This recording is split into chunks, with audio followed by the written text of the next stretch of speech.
네, 소개받은 홍호영입니다. 반갑습니다.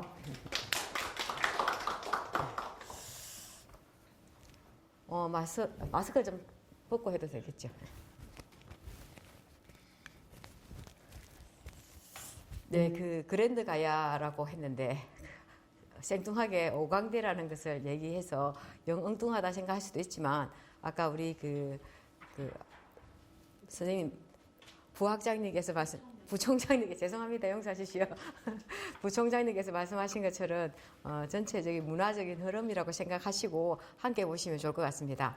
그래서 오늘은 제가 그 탈춤이란 것이 어떤 것인지 그리고 김해오광대의 특징이 어떤 것인지를 함께 시대적인 흐름을 가지고 함께 이야기하도록 하겠습니다.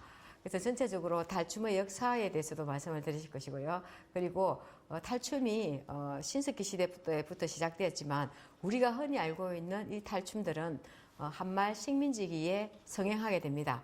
그래서 19세기 말부터 성행해서 식민지기가 지나면서는 중단이 되었다가 또 이제 다시 복원하는 그런 과정들을 거치고 있는데요. 그런 왜 탈춤이 만들어졌는지 그런 사회 변화를 같이 좀 읽어보고요. 그리고 경남의 탈춤을 오광대라고 합니다. 그래서 경남 지역에 있는 탈춤에 대해서 그리고 김해 오광대 탈춤의 특성과 관련돼서 여러분들과 같이 이야기를 좀 해보도록 하겠습니다. 시작하기 전에 인간들은 왜 탈춤을 추었다고 생각하십니까, 여러분들? 왜 그냥 춤을 추도 되는데 왜 탈춤을 추었을까요?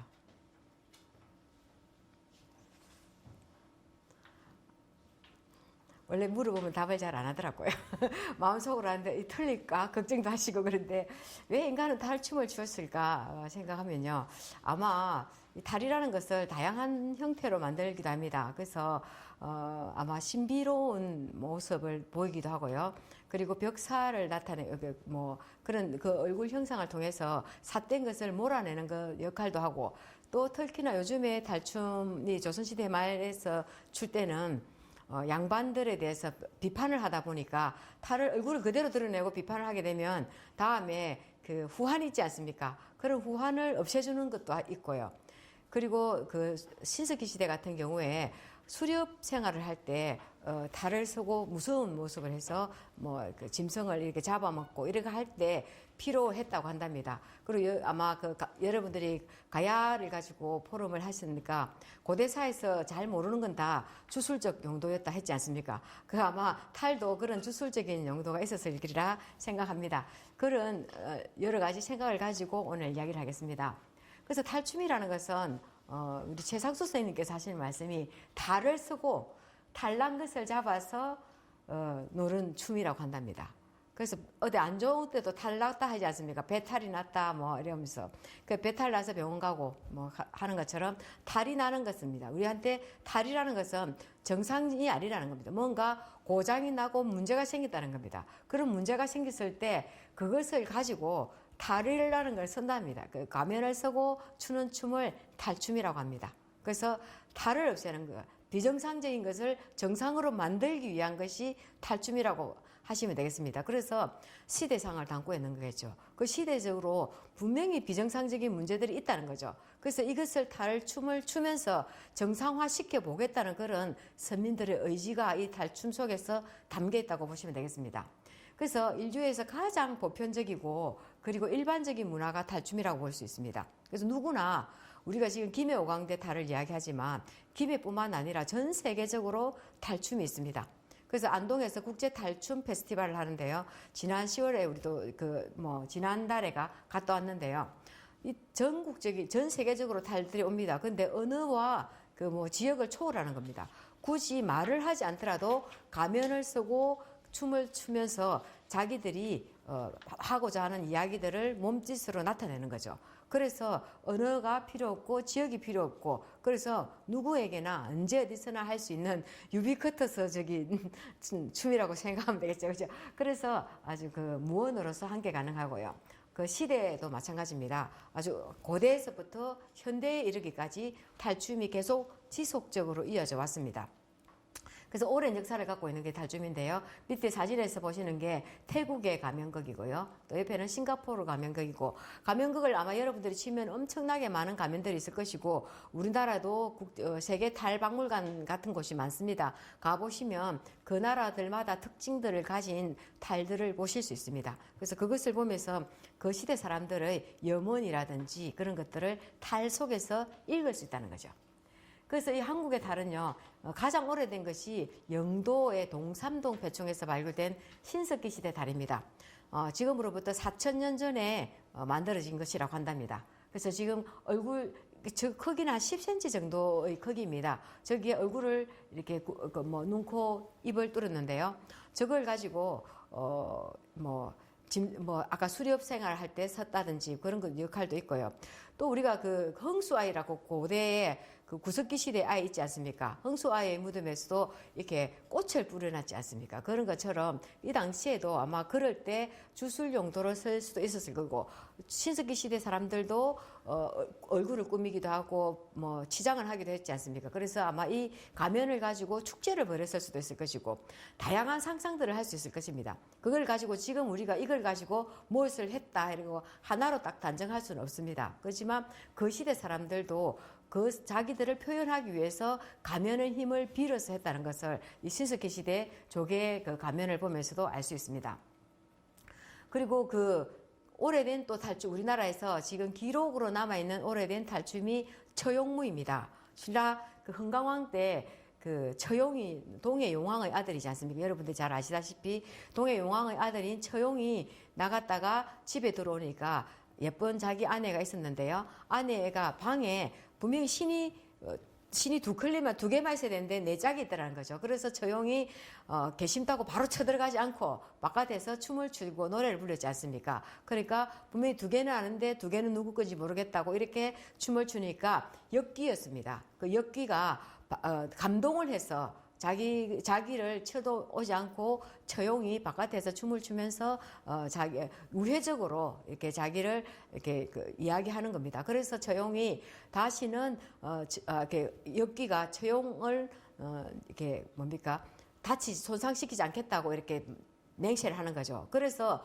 문기라고 합니다. 그래서 문신이라고 하는데요. 사람들이 흔히 그 처용탈을 문에 걸어놨습니다. 문에 걸어놔면 잡기가 들어오지 않는다고 하는 거죠.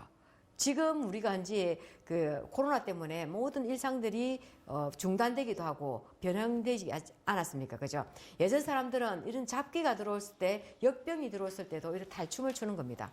그것처럼 이 처용의 탈도 역신이 들어왔다는 거죠. 그 역신을 막아내기 위해서 문 앞에다가 탈을 걸어 놓으면서 그런 양밥을 하는 거죠. 그죠? 그런 식으로 했다는 걸 알 수 있고요. 이 처용무는 국가 중요 무형문화재 39호로 지정되어 있는데요. 이 처용무가 지금도 5명이 추고 있지 않습니까? 이게 조선시대로 가면 계속 이어지는데요. 일반 탈춤들은 민중에서 이루어졌다고 한다면 처용무는 궁중에서 추어집니다. 그래서 지금 저 옆에 사진은 오방처용무라고 해놨는데요.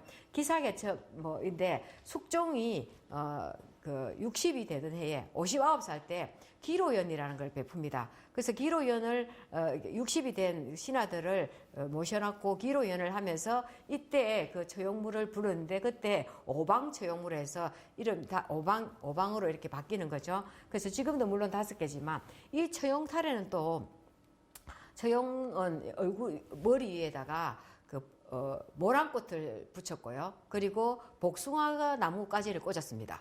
복숭아 나무까지는 잡기를 물리친다고 하거든요.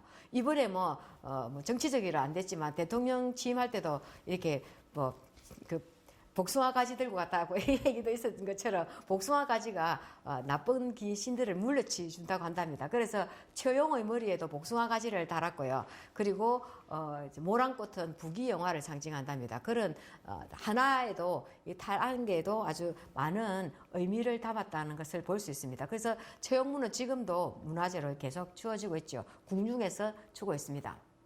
또 이제 탈로서 오래된 게 하회탈입니다. 하회별신구탈이라고 하죠. 하회탈은 국가무형문화재입니다. 하회탈은 아마 이 지금 보이는 이 탈들이 국가무형문화재로 지정되어 있고요. 하회탈 11점하고 병산탈 있죠. 그래서 총 이게 그 13개가 되죠. 13개의 달들을 이 국가문화재로 지정되어 있는데요. 이것은 그 중에서도 하회탈이 하나 없어진 것이 일본에서 발견됩니다. 임진왜란 때 고니시 유키나가가 일본에 조선을 침략하러 왔을 때 그때 같이 왔던 사람이 탈을 갖고 갔고 고니시 유키나가의 그 유품을 이렇게 전시하는 중에 잃어버렸던 지금까지 발견되지 않았던 안동의 하회탈 한 점이 발굴이 되었다고 한답니다. 그래서 이 안동의 하회탈은 고려 시대 때부터 만들어졌다고 하고요. 나무로 만들었습니다. 그래서 오리나무라고 해서 그 오리나무로 만들고 계속 이게 그 위에 한지를 바른 뒤에 오칠을 하는 거죠. 오칠을 하니까 옷은 천년의 그 방부제지 않습니까? 도료입니다. 그러다 보니까 썩지 않고 계속 이게 지금까지 올 수 있는 건데요. 병산탈과 위에 요 두 개는 병산탈입니다. 병산탈이고 요 나머지는 화해탈인데 요게 주지탈인데요. 주지는 사자입니다. 사자인데요. 그 사자춤은 신라 때도 있었습니다. 아마 가야 때부터도 그 우리 우럭에 그 가야금 12곡을 짓는 중에서도 사자가 있습니다. 사자춤, 보기다리 뭐 나올 때도 이 사자가 있거든요. 그래서 사자와 관련돼서는 도명스님도 계시지만 불교에서도 계속 사자와 관련되는 이야기인데 우리나라 전통이 아니고 외국에서 들어온 거라고 볼 수 있습니다. 그래서 사자춤들이 잡기를 물리치고 정화작용을 하는데 사자춤이 일어납니다. 그래서 이것은 막대기를 짚고 이렇게 쭉 달아서 주지탈 춤을 추는데요. 이것을 첫 과장으로 안동 하회탈 춤에서 합니다. 처음으로 해서 이 달판에 그 잡신들을 싹 없애고 정화를 시키고 춤을 추겠다는 그런 의미가 담겨 있겠죠. 그리고 이 달들의 이름을 보면 막 이게 이제 그 각시탈이죠. 각시탈인데 각시 한쪽 눈은 감고 한쪽 눈은 뜨고 있고 그렇습니다. 그래서 각시가 눈을 한쪽이 감고 있다는 것은 시집살이가 되지 않습니까? 그 시집살이 된 것을 감고 있고 또 하나는 뜨고서 세상을 보고 있는 겁니다. 그렇게 해서 했고 요게 이제 부녀탈이죠. 부녀탈은 부녀탈은 이 부녀가 이제 주변 옆에 이제 바람 피우는 부녀죠. 그리고 양반탈이고요. 양반탈이고 그리고 요거는 선비탈이고 중탈이고 뭐 그렇습니다. 이렇게 탈들이 있고요. 초랭이 탈 그리고 있는데 요 이매탈은 이 턱받이가 없습니다. 다른 건 다 턱이고 병산탈과 하회 이매탈은 이렇게 턱받이가 없는데요. 이건 이렇게 움직이도록 만들어 갖고 얼굴에 따라서 아주 다른 각양의 표정을 나타낼 수 있도록 만들었다는데 우리나라에서 가장 오래된 탈이고 국보로 지정되어 있습니다. 그래서 예전부터도 이렇게 탈춤을 추어오면서 이어오고 있다는 거죠. 뭐 안동 하회탈과 같은 거는 허도령이 탈을 만들었다고 하지 않습니까? 허도령이 검주를 치고 탈을 만들고 있는데 그 우리 흔히 전설에 그 언제 뭐 100일 동안에 문을 열지 말아야 되는데 그 허도령을 좋아하는 여자가 잠시 문을 여는 바람에 이걸 다 완성을 못했다. 뭐 이렇게 하는 이야기도 전해지고 있습니다. 그렇다면 이런 탈춤이 아까 말씀드린 것처럼 고대 때부터 탈춤이 계속 이어져 왔는데 그것이 그 많은 사람들에게 적극적으로 탈춤이 전국적으로 확산되는 시기가 있습니다. 그게 한말 식민지기인데요. 그 이전에 우리의 여러분들이 아마 역사를 다 하셨겠지만 우리나라가 이제 조선의 그 역사적인 것을 살펴본다면요. 대동법이라는 것 때부터 많은 변화가 있습니다. 이걸 가지고 논란이 있긴 합니다. 맞다 아니다라도 있겠지만요. 어쨌든 광해군이 대동법을 시행합니다. 광해군이 1609년에 그 대동법을 시행하는데 여기 보시면 요거지 경기도에서 처음 시작됩니다. 경기도에서 처음 시작돼서 대동법을 시행하면 대동법은 나비 효과처럼 많은 곳에 파장을 일으킵니다. 근데 대동법을 하기 전에는 아시다시피 대동법은 쌀로서 그 세금을 내는 것이 아니지 않습니까? 그런데 그전에는 특산물을 냅니다. 그래서 만약에 안동과 같은 아까 그 별신구 달노름이 있는 그 안동에서 바다도 없는 곳에서 뭐 그 전복을 진상해라 하면 해야 되는 것이 않습니까? 그러다 보니까 대신에 다른 지역에서 사야 되고 그래서 방납업자들이 성행했고 방납업자들이 요즘 치면 전복 한 마리 10,000원 정도만 주면 사도 될 것을 한 10만 원 정도 불러도 어쩔 수 없이 그 마을 주민들은 10만 원에 국가에 바쳐야 되지 않습니까? 그런 많은 폐단들이 있습니다. 그것을 방납업자와 관리들이 이렇게 서로 짜고 그것이 이어졌다는 거죠. 그래서 광해군이 바라볼 때 이거는 백성들이 너무 힘들다. 그래서 쌀로 대신 내게 하자 했더니 관리들이 반대하는 겁니다. 그래서 계속 반대를 해갖고 대동법이 완전히 이렇게 서울 이남에 다 정착할 때까지 100년이 걸렸습니다. 100년에 걸려서 대동법이 완성이 되는데요. 이 대동법이 완성이 되면서 뭐가 발달하냐면 상업이 발달하고 수공업이 발달합니다. 왜냐하면 국가에서는 그전에서는 각국의 각 지역에 있는 특산품들을 세금으로 받다가 이때부터는 쌀로 다 받았단 말이죠. 쌀로 받으니까 왕실에서도 써야 되지 않습니까? 뭔가 그래서 지금까지 받았던 특산품들을 쌀 가지고 대신에 사과가 와야 되겠죠. 그래서 유기전 같은 것이 발달한 시전인 상인들이 발달하게 되는 거죠. 그래서 상공업이 발달했겠죠. 그리고 또 한 가지 쌀을 실어 올리려 하니까 그 교통망이 발달해야 되지 않습니까? 그래서 교통이 발달하다 보니까 그 교통을 육로보다는 수로를 이용하게 됩니다. 그래서 수로를 통해서 교통망이 발달하고 그 각각의 창고를 조세를 모아줬던 조세 창고 근처로 해서 시장이 형성되게 되는 거죠.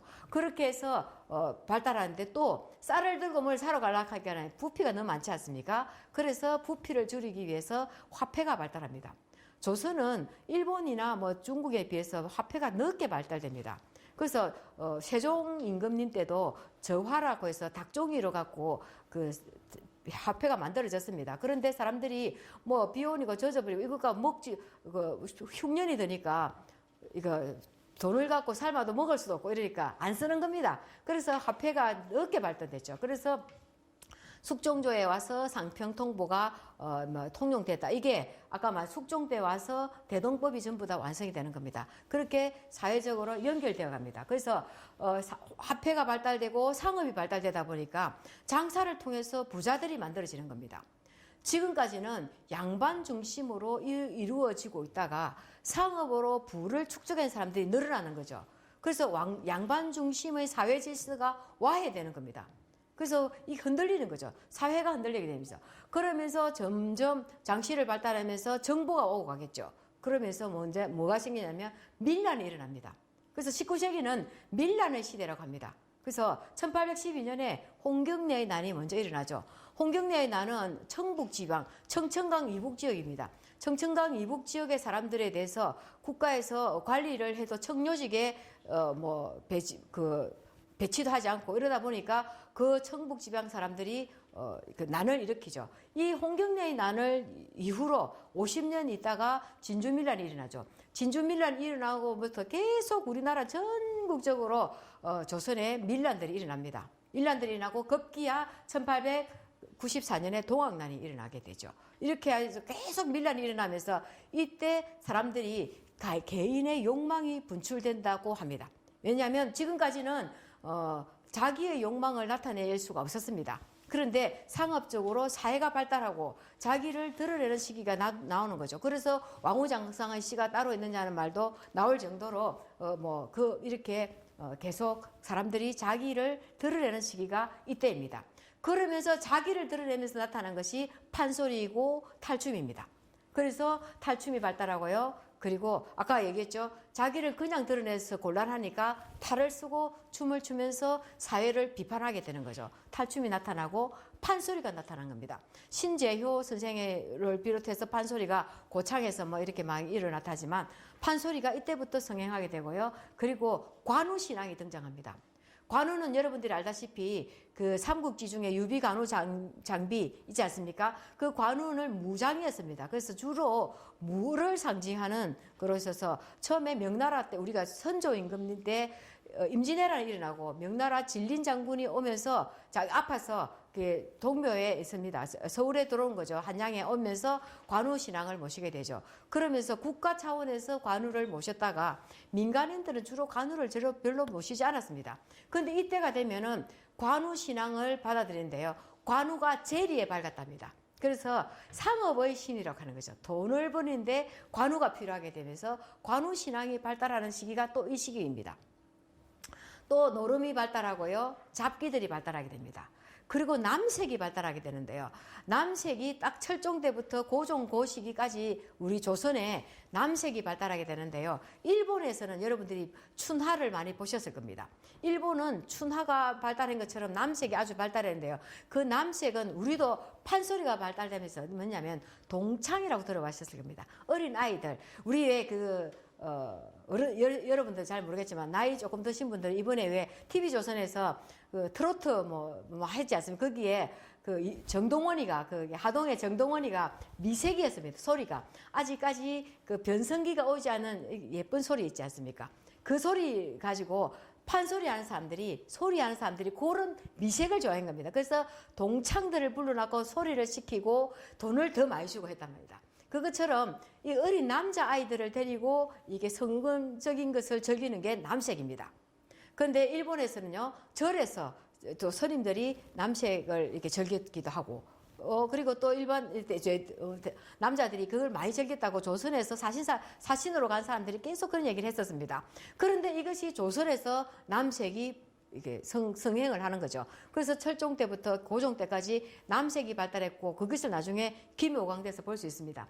이런 식으로 대중이나 민중들의 민속적인 문화들이 발달하게 되는데 그것을 하나의 문화, 일부는 뭐 대중문화가 발달했다 이렇게 얘기하고 민중문화가 발달했다 이러는데 이 시기에 대중이나 민중이라는 단어를 아직까지 쓰지 않았습니다. 그래서 통칭해서 뭐 포퓰러 컬처 이런 식으로 얘기를 하고 있습니다. 이게 19세기입니다. 이런 19세기의 시대적 변화를 가지고 탈춤을 바라보자는 거죠. 그래서 탈춤이 전국적으로 이렇게 분포되어 있습니다. 그래서 지역성이라고 했는데 저 북쪽 지역에는 봉산 탈춤, 이렇게 탈춤이라고 말하죠. 언율 탈춤 이렇게 얘기를 하고 있죠. 언진 뭐 이렇게 한데 여기 경상도에는 오광대라고 하고 있습니다. 경상도 쪽에 경남 쪽이죠. 경남의 탈춤을 오광대라고 하는데 부산에는 야류라고 하죠. 그리고 산대놀이가 있습니다. 산대놀이는 여러분들 아시겠지만 고려 때부터 산대라는 게 있었습니다. 산대는 높게 산처럼 뭐 만드신 대를 쌓아놨고 거기서 이제 요즘 친다면 높은 무대죠. 일종의 무대를 만들어놨고 거기서 춤을 추고 한 놀이를 하는 겁니다. 그리고 외국에서 사신이 왔을 때도 산대놀이를 했고요. 이게 조선시대 때까지 이어집니다. 그러다가 조선시대 때 와서 인조 그 이후 되면 조금 이게 좀 약해집니다. 그러다가 나중에 산대도감을 설치해서 거기서 산대놀이를 하는 사람들을 산대도감에서 관리를 했었는데요. 산대도감을 해체시켜버립니다. 그러니까 이 사람들이 궁중에서 더 이상 산대놀이를 이렇게 하지 않는 거죠. 그러니까 이 사람들이 갈 데가 없으니까 전부 다 흩어졌겠죠, 바깥으로. 그래서 경기도 지방에서는 서울 주변에서는 송파 산대놀이 같은 게 있고요. 산대놀이에서 또 별도로 떨어져 나온 게 별산대입니다. 그래서 양주 별산대놀이 같은 게 만들어집니다. 이 사람들은 산대놀이는 그래서 주로 경기 지역을, 서울 경기 지역을 중심으로 일어났던 춤을 산대놀이라고 하고요. 그리고 그 위에는 탈춤이라고 했고요. 그리고 하회 별신굿놀이, 그리고 병산 별신굿놀이 뭐 이런 게 있고, 그리고 강릉에는 관노 감면극이 있죠. 별신굿은 이것은 농민들이 주로 이렇게 정월 대보름에 당산제를 지내는 거죠. 당산제를 지내면서 지내고 내려와서 탈춤을 추는 거죠. 별신은 신을 특별하게 대접하는 날입니다. 그래서 마을 당산이죠. 마을에서 구슬하는 거라고 생각하면 됩니다. 마을 구슬하고 탈놀이를 했다고 보십니다. 그게 안동에서 일어났던 하회 별신굿입니다. 그리고 이제 낙동강을 중심으로 경남 이쪽 지역에는 오광대입니다. 김해 오광대, 뭐 통영 오광대, 고성 오광대, 가산 오광대, 그리고 진주 오광대, 그리고 합천 오광대, 이게 중주 이렇게 낙동강을 따라서 오광대 놀이가 이루어지고 있고요. 부산에는 동네 야류, 수영 야류가 있습니다. 그렇게 해서 야류는 오광대하고 같은 줄기라고 볼 수 있습니다. 이렇게 해서 이북에서 이남 지역까지 전국적으로 탈춤이 분포하고 있다는 걸 알 수 있습니다. 이 탈춤의 연희 주체들이 또 있습니다. 전부 다 우리 생각할 때는 탈춤은 그냥 서민들 아주 그 천한 사람들이 탈춤을 추었을 것이다 이렇게 생각하는데 아닙니다. 아까 산대놀이 같은 경우에도 산대도감이 있었고 그 사람들 중인계급들이었습니다. 그것처럼 이 지역에서도 군사 시설이 있다든지 한 곳에서는 무임들이 춤을 췄고요. 그리고 향미들이 주도하는 곳도 있습니다. 일반 아까 안동 하이춤 같은 경우에는 농민들이 했고요. 그리고 일반 상업인들이 하기도 했고요. 그래서 다양한 사람들이 탈춤의 연희 주체가 됐다고 볼 수 있습니다. 그래서 이 사회적 특성에 따라서 편차가 있는데요. 향미청 관속들이 주도했던 유랑연희 집단, 아까 유랑연희 집단이 만들어지는 것도 상업이 발달하기 때문입니다. 조창을 중심으로 교통편이 발달하고 그 교통이 발달한 그곳에서 시장이 열리는 겁니다. 시장이 열리니까 시장에 볼거리가 있어야 될 거 아닙니까? 그죠? 그래서 광대패들이 와서 춤을 추는 거죠. 그러면 광대패들이 춤을 추는데 구경을 하고 보니까 좋거든요. 그래서 이웃장에도 가고 장돌뱅이라고 했지 않습니까? 이 장, 저 장 따라다니면서 춤을 추는 겁니다. 그러면 그 지역 사람들이 그 사람들을 초청해서 부르기도 하고요. 구경을 하기도 하고 스스로 배우기도 하는 겁니다. 그래서 그 마을 사람들이 이제 광대패를 불러다가 지역 사람들이 배워서 그 지역의 탈춤을 만들어가기도 하는 겁니다. 그래서 유랑연희 집단에 의해서 농민들에 의해서 연행이 되는 거죠. 그래서 전체적으로 탈춤이 발달하게 된 것을 네 가지로 본다면 업체의 관속들을 중심으로 한 연행이 있습니다. 그리고 전민적 연행 집단인 이게 남사당패라든지 이런 사람들, 그리고 그 우리 오광대는 대광대패라 하거든요. 죽방울광대, 대니까 대죽절에가 죽광대, 대광대라는데요. 그런 사람들이 와서 놀이를 했다고 합니다. 그리고 아까 얘기한 것처럼 한양을 중심으로 한 유통구조를 통해서 연희가 된 사람들, 그리고 농촌을 중심으로 한 하회나 병산 탈춤 이런 것들이 있습니다. 이렇게 탈춤이 확산되는 데는 방금 말씀드린 것처럼 상업이 발달하고 수로가 발달하고 교통편의 발달이 중요한 역할을 했는데요. 여기 보시면 여기 김해입니다. 김해에서 낙동강을 따라서 이렇게 올라가거든요. 조새가 조새들이 이제 살을 싣고 올라가겠죠. 김해 같은 경우에는 강창도 있었고 강창도 있고 가락에 해창도 있고요. 그렇게 해서 쭉 따라 올라가서 끝까지 가는 곳이 상주입니다. 경북 상주까지 이제 낙동강을 따라 올라가면 상주에서 충청도까지는 잠시 육로로 갔다가 충청도에서 다시 그 남한강을 따라서 올라갑니다. 그렇게 해서 해로를 해서 서울까지 조새를 이동시켰는데요. 이것을 따라가면서 이제 그 교통망을 따라가면서 시장이 발달하고 이렇게 춤들도 만들어지는데요. 가장 큰 시장이라고 기록에 남아 있는 것이 서울의 경강포구, 언진의 강경포구, 그리고 김해의 칠성포구가 있었거든요. 칠성포, 덕운의 원산포, 창원의 마산포라는데 김해의 칠성포가 어디 있을지를 찾아봐도 마땅히 어디인지를 잘 모릅니다. 그런데 칠자가 들어가 있는 곳은 현재로는 김해 칠산이 있고요. 그리고 지금 현재 공항 자리가 7.산입니다. 7이 있는데 공항 자리라고 생각한다면 7.3 쪽이라 한다면 거기가 명지가 가깝습니다. 그래서 명지에서 소금배들이 올라가거든요. 그래서 명지 소금과 연관을 지을 수도 있고요. 또 칠산은 지금 현재는 칠산 여러분들이 아시는 분도 있는지 모르겠지만 칠산 참외가 유명합니다. 지금 칠산 참외가 있는 참외 농사를 짓는 그곳은 예전에는 늪지대였고 갈밭이었습니다. 그런데 거기에 7개의 봉우리가 떠가 있었답니다. 지금은 그 7봉우리 다 없어졌습니다. 없어지고 들판으로 다 만들어졌는데요. 그 칠산 봉우리를 지나가면 이동이라는 곳이 나오고 거기도 마찰강이 나옵니다. 조만포하고 연결되는 낙동강이 형성되거든요. 그래서 그쪽을 통해서 해창 가락하고 가깝거든요. 그래서 그곳으로도 생각을 해볼 수도 있는데 여러분들의 숙제입니다. 어떻게 김해의 칠성포구가 어디였을지 한번 생각해 보십시오. 아주 유명했다고 한답니다. 그런데 지도상에 나타나지 않으니까 애매한데요. 그렇게 해서 김해에서 상주까지 경북 상주까지 낙동강 수원을 따라서 발달하게 되는 거죠. 그래서 상품이 유통되고 교통의 중심지가 만들어지는 겁니다. 이렇게 해서 그 낙동강을 따라서 탈춤이 발달하는데요. 지금 보시다시피 이게 낙동강입니다. 낙동강을 중심으로 창고들이 발달되고 조창이 발달되고 조창을 따라서 오광대가 발달하는 겁니다. 그래서 보시면 여기에 통영창고에서 통영오광대가 발달하겠죠. 여기 창원에 마산창이 있었습니다. 창원 오광대, 마산 오광대가 있죠. 김해 해창이 있죠. 김해 가락에 해창, 가락 오광대, 김해 오광대가 있습니다. 그리고 저기 진주에 가산창이 있었습니다. 진주 오광대, 진주창, 뭐 가산창, 가산 오광대 있고 초계 오광대, 초계도 그 합천 초계에서 거기가 낙동강물이 모이는 곳이었습니다. 그렇게 해서 이런 식으로 신반, 어령 신반입니다. 이런 지역에 오광대들이 발달하면서 그 춤이 일어났는데요. 이게 보시면 오광대의 탈춤이 업치를 중심으로 발달한 곳이 있고 통제형이나 관아를 중심으로 한 곳이 있고 조창을 중심으로 한 곳이 있습니다. 업치라는 것이 업의 그 통치구역입니다. 사대문이 있었고 조선시대는 전부 다 사대문을 다 업성을 만들어서 업성 안에 동서남북 사대문을 만들고 그 안에서 관할을 만들고 그곳에서 행정 업무를 보게 됩니다.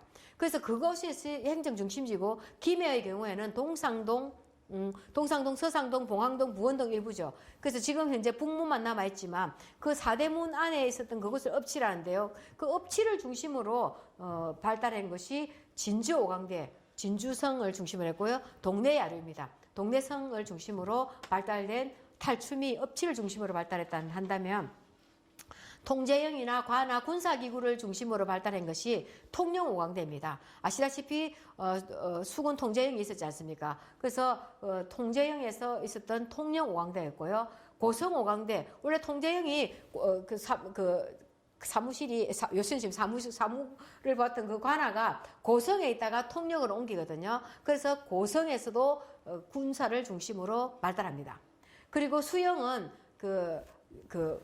우수영이죠. 수영이 우리 지금 부산의 수영 그죠? 그 병영이 있었던 곳이잖아요. 그곳에서 또 오광대가 발달하죠. 야유입니다. 그렇게 해서 군사기구를 중심으로 발달한 그런 지역이 있고요. 그 조창을나 장시를 중심으로 발달한 것이 아까 말씀드린 것은 여기 진주의 가산창 그리고 그 김해의 김해 해창 그죠? 가락 오광대, 김해 오광대, 마산창에서 마산 오광대 이렇게 발달하는데요. 김해는 특히나 또 창고를 중심으로 했지만 군사기구로도 있습니다. 지금 현재 가락 지금 해창이 있는 곳이 그곳에가 대변청을 설치했습니다. 일본 사람 외국들이 계속 많이 오니까요. 그곳에서 대변청을 설치하고 거기서 뭘 했느냐면 배를 건조했습니다. 그 배를 건조했던 그곳이 그 가락 지역에 있습니다. 지금 가락 그게 오래 살아신 분들은 그 대변청에서 그 옛날에 춤을 췄다는 것을 이야기하는 사람들도 있습니다. 그래서 김해는 그래서 조창을 중심으로 군사기구를 중심으로 이렇게 복합적이었다고도 이렇게 생각할 수 있습니다. 김해는 특히나 수원이 발달했고 좋은 선이 올라갔다는 것을 김해에서 유배를 왔던 낙하생 이학규라고 계십니다. 이 낙하생 이학규는 아마 앞으로도 김해의 문화를 연구할 때 앞으로 계속 이게 많이 꾸준히 연구가 돼야 될 부분의 하나가 낙하생입니다. 낙하생은 신유사옥 때 김해로 유배를 옵니다. 처음에 낙하생의 집안들이 이가환, 이성훈, 이런 집안입니다. 천주교와 관련되는 집안이죠. 그래서 이성훈 이런 사람들 돼갖고 신유사옥 때 능주로 유배를 갔죠. 능주로 유배를 가게 됐는데 이가환하고 다 이걸 실학을 했던 사람들이 다 천주교에 연루가 됐지만 낙하생 이학규는 연루가 되지 않았다고 풀려났습니다. 그런데 하필이면 황사영의 백서 사건이 있지 않습니까? 황사영이 또 내종제관입니다. 그러다 보니까 황사영이 천주교가 이렇게 해서 많은 박해를 받고 있으니까 편지를 보내지 않습니까? 비단에다가 편지를 써서 군사를 보내줘서 이걸 좀 정리해 주십시오 하지 않습니까? 그것이 발각이 되었고 그리고 진산사건 이후에 그리고 그것 때문에 다시 연루가 되죠. 그래서 이 낙하생이 김해로 유배를 옵니다. 김해를 유배를 와서 오랫동안 있었습니다. 그런데 자기 아들이 계속 이제 조정에다가 아버지를 좀 풀어달라고 연세도 많고 이렇게 해갖고 풀어나가게 됐죠. 그러고 난 뒤도 낙하생은 김해로 계속 오게 되는데요. 이 섬에서 그냥 있은 것이 아니고요. 김해에 있는 사람들하고 특히나 그 보시면 분성배시들 그 향리들하고도 같이 많이 어울렸고요. 김해 지역에 있는 선비들이라든지 이 사람들은 문사들, 문우들하고 이렇게 서로 교류를 하면서 그 당시에 김해 생활들을 시로 적어놨습니다. 그래서 낙하생 문집을 잘 번역을 하고 하면 당시에 이 시기에 김해의 19세기의 김해의 풍경을 읽어내는데 아주 중요합니다. 그래서 지금 아직까지도 누구도 이렇게 전체를 번역하지 않았습니다. 아마 여기 계시는 분들이 다 능력이 계시니까 앞으로 낙하생 문집을 여기서 한번 번역해서 한번 이렇게 자료화 시키고 가는 것도 참 좋을 거라 생각이 됩니다. 이 낙하생 문집 중에 죽도 감방조선 이랬는데 여기에 보면은 조은순이 서울로 올라가네 뭐 이런데 그 앞에 보면은 북 치는 소리에 문 열어보니 조은순이 서울로 올라가네. 조은순을 보내기 위해서 막 북을 치고 깽가를 이렇게 했다는 거죠. 또 그 밑에도 보면 해창사물이라 다리 처음 둥그러질 때 피리 소리 빌릴리 조은순을 보내는구나. 조은순을 보내는 것은 국가의 큰 일을 하다 보니까 국가의 곡식을 갖다 올리는 거 아닙니까? 그래서 큰 일이다 보니까 마을에서 같이 나와서 이제 큰 행사로서 올라가는 거죠. 그래서 북치고 장구치고를 했다는 거죠. 북치고 장구치고를 했으니까 이럴 때도 탈춤도 놀았을 거고 노악도 했을 것이고 그런 것이 나타나는 겁니다. 그래서 이 지도는 너무 흐려서 그렇지만 여기 이제 사대문이 있고요. 여기 가락이 이쪽으로 내려와야 되겠죠. 이 지도상에서 전체가 다 표시하지 않지만 이렇게 해서 이건 김해 분해 지도입니다. 그래서 김해의 낙하생의 이야기에서도 이렇게 조은순을 보내는 이야기들이 남아 있다는 거죠. 있어 이제 그러면 이제 탈춤으로 다시 또 들어가겠습니다. 한국의 탈춤을 이야기하는데 빠져서는 안 될 두 사람이 있습니다. 아주 중요한 분인데요. 성남 송석하라는 분하고 최상수 선생입니다. 송석하 선생은 언양의 울주 사람입니다. 언양 사람인데요. 언양이라는 지역이 또 어떤 곳이냐면 천주교 신자들이 많이 숨어 들어온 곳입니다. 유배를 당해 왔고요. 천주교가 확산되는 데는 유배 때문에 또 많이 됩니다. 그래서 우리나라는 천주교도 원래부터 이게 학문으로 받아들였고 그것이 이제 그 학문으로 받아들인 이 사람들을 유배를 시켜놨더니 그 지역에 내려가서 오히려 그 사람들이 그 지역 사람들에게 천주교를 전파시키는 계기가 되기도 했는데요. 언양에 천주교 신자들이 숨어 살았던 굴이 있습니다. 근데 송석하 선생이 그 지역 사람이었고요. 일본에서 유학을 하고 돌아오는데 일본에서 유학을 하고 돌아오면서 한국에는 조선에는 연극이 없다 하는 겁니다.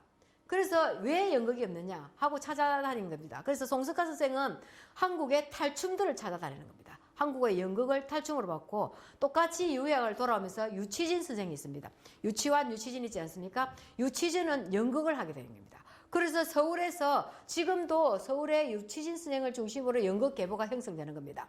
그리고 탈춤은 송석하 선생의 중심으로 합니다. 그래서 송석하 선생이 조선민속이라는 그 단체를 만들고요. 거기서 조선민속고라는 책도 만드는데 거기에 탈춤에 대해서 만들었어요. 오광대의 경우에는 아까 그 합천 반마리에서 오광대가 발상지다 이런 거죠. 그래서 그 발상지라는 것이 지금까지도 이제 사람들한테 정설처럼 이루어지고 있고 이제 이제 지금 다시 학자들은 아니다 뭐 이렇게 얘기하고 있지만 어쨌든 송석하 선생이 처음으로 오광대의 그 연원에 대해서 이야기를 했습니다.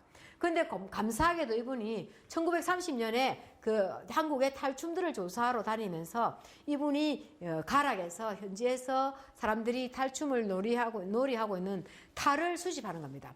탈 12점을 수집해서 지금 그때는 국립민속박물관에 있다가 민속박물관에서 국립중앙박물관을 옮겼습니다. 그래서 국립중앙박물관에 가면 송석하 선생이 수집한 김해 오광대 탈 12점이 있습니다.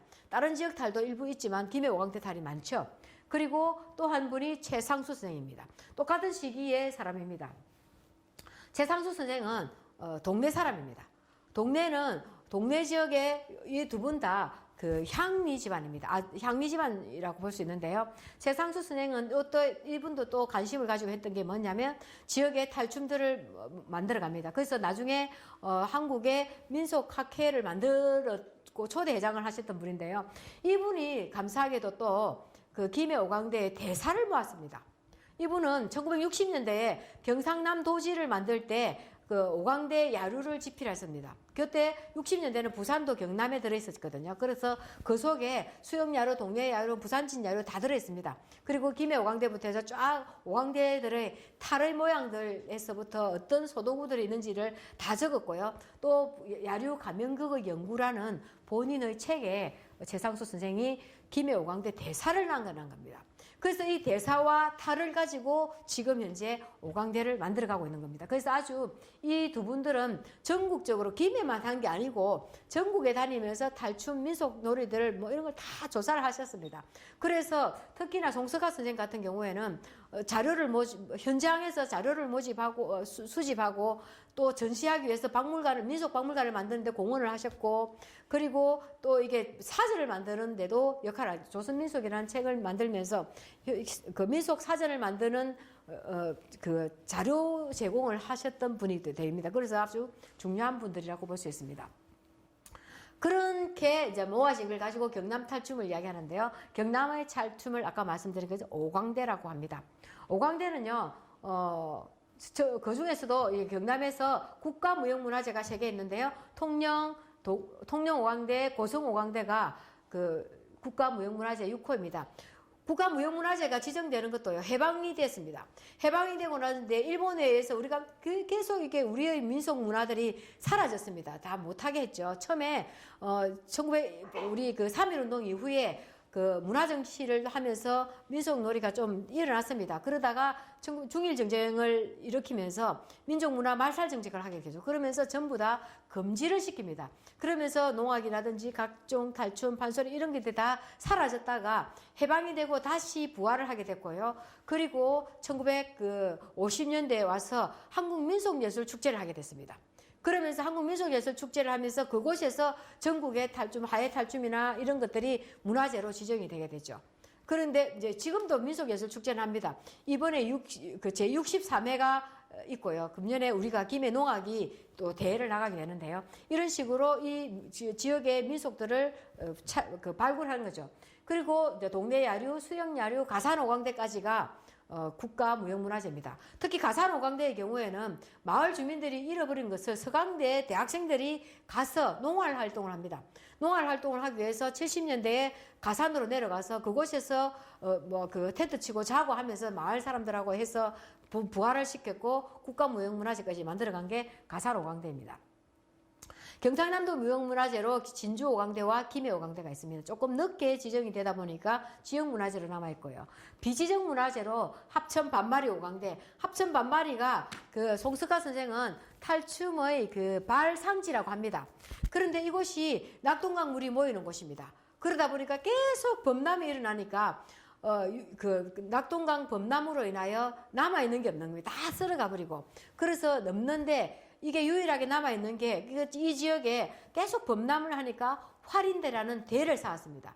활인대는 사람을 살리는 대 아닙니까? 그것을 변광주라는 사람이 그 향리 출신인데 그 사람이 쌓았고 그 사람의 그 기념해서 비석을 만들어낸 겁니다. 그리고 활인대를 만들기 위해서 그 당시에 이제 그 건립치기를 하게 된 그런 비석도 남아있어 갖고 그게 이제 기록이 남아있는 거고요. 그리고 거제 영등 오광대 그리고 마산 창원 오광대 그리고 의령 신반 오광대도 있습니다. 대강대도 있습니다. 그렇게 해서 경남의 탈춤이 오광대인데요. 왜 그러면 오광대라 했느냐는 거죠. 그 오광대라고 하는 것은 이게 3가지 정도로 요약을 합니다. 5명의 광대가 나와서 춤을 춘다 해서 오광대. 그리고 5과장으로 이루어졌다 있다 이렇게 하는데 김해 오광대의 경우에는 5명이 나와서 춤추는 게 없고요. 2명, 7명, 4명 이렇습니다. 그러니까 5명이라고 확정 지을 수가 없겠죠. 그리고 김해 오광대는 6과장으로 이루어져 있습니다. 5과장인 데도 있지만 6과장, 4과장인 곳도 있습니다. 그래서 5과장이 오광대라는 것도 맞지 않습니다. 그래서 그 중에 아까 처용무처럼 오방을 상징하는 거죠. 동서남북 오방을. 그래서 오방사상, 동양의 근본 사상인 오행사상의 그 근거를 해서 오행의 개념에서 오방, 동서남북 가운데. 그래서 그 모든 가운데까지 다 오방의 액을 탈을 다 없애주는 그런 탈춤이 오광대라는 거죠. 그래서 아마 오방의 의미에 더 가깝다고 볼 수 있습니다. 그래서 오광대가 경남의 탈춤입니다. 다른 지역은 아무도 오광대를 하지 않습니다. 그래서 경남의 탈춤을 오광대라고 하고 있고요. 그러면 경남 탈춤 중에서 특징적인 게 하나가 영노입니다. 탈춤은요, 사람들이 살아오면서 자기들이 느꼈던 그런 감정들을 여기에 다 녹여놓은 겁니다. 그런데 그 중에서 특징적인 게 영노라는 게 있습니다. 그래서 아까 그 말씀드린 그 사회적인 문화를 같이 읽어가야 되는데요. 조선시대에 계속 양반들이 선민들에게 핍박을 많이 가했지 않습니까? 양반들이 물론 하회탈 같은 것도 마찬가지겠지만 하회춤을 추기 별신구 사람 돈이 엄청 많이 듭니다. 그 많은 돈이 드는 것을 양반들이 돈을 대줍니다. 실제로는. 그래서 오광대가 놀이되는 시간은 정월대보름입니다. 우리가 흔히 정월대보름까지를 축제로 보지 않습니까? 설이지 않습니까? 그죠? 설을 대보름이 지나면 이제 설이 끝났습니다. 그때부터 일을 해야 돼. 농사를 지으러 갑니다. 농사일을 하러 갑니다. 근데 대보름까지는 노는 거죠. 그래서 흔히 연 날리기도 보름 이후에 연을 날리면 그것을 잡년이라 하기도 하고 막 이러지 않습니까? 잡되게 연을 날린다. 그런 것처럼 그 대보름까지는 이제 마음대로 놀아라는 거죠. 정월 초하루부터 대보름까지. 그렇게 놀 때 양반들이 막 실컷 놀아라. 왜냐하면 지도 도망갈 구멍을 마련해 주지 않습니까? 그것처럼 서민들에게 한번 놀 수 있는 기회를 주고 우리를 욕해라. 욕해도 괜찮다는 거죠. 그러니까 탈을 딱 쓰고 욕을 하는 거예요. 실제로 탈 썼다고 모르겠습니까? 그죠? 다 압니다. 그렇지만 다 용납을 하는 거죠. 그렇게 용납을 하면서 하는데 양반들이 잘못된 것을 막 이렇게 비판을 하는 거죠. 그 중에 하나가 양반가장이 다 있습니다. 말뚝이가 다 등장하거든요. 양반의 하인입니다. 양반의 하인이 나타나서 양반을 엄청 이렇게 비판을 하고죠. 욕도 하고 막 이랍니다. 그러고 난 뒤에 등장하는 게 영노가장입니다. 이 영노는 양반 잡아먹는 귀신입니다. 뭔가 괴물이라고 볼 수 있겠죠. 그래서 통영에서는 비비 소리를 낸다. 비비라고 합니다. 입에 호두기 같은 걸 불고 비비 소리를 내거든요. 그래서 비비라 하기도 하고 영노라 하기도 하고 새와 같아 해서 비비새라고도 합니다. 그래서 이게 주로 통영에서는 이민기라는 분이 이게 용과 이무기 용도 아니고 뱀도 아니고 용과 뱀 사이에 있는 이무기다 이래갖고 영노를 이무기라고 했는데 우리가 흔히 이무기는 조금 안 좋은 거를 의미를 나타내기 때문에 이건 아니다 이렇게 해서 박사학위 논문 쓴 사람도 있습니다. 근데 보시면 고성오광대 여기 고성오광대의 영노들은 도깨비같이 생겼죠, 그죠? 뿔이 나고 도깨비같이 생겼고 통영오광대는 전부 다 용의 형상을 하고 있습니다. 용비늘이 있고 그죠? 용을 했고 그리고 수영야류는 또 약간 도깨비처럼 생겼는데 가산오광대는 사자처럼 생겼습니다. 이게 영노입니다. 김해오광대도 이런 식으로 모습을 생겼는데요.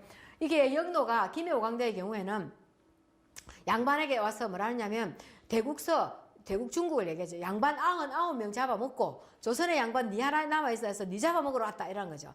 그래서 양반이 그전까지는 이제 자기는 상주 선산 양반이라거든요.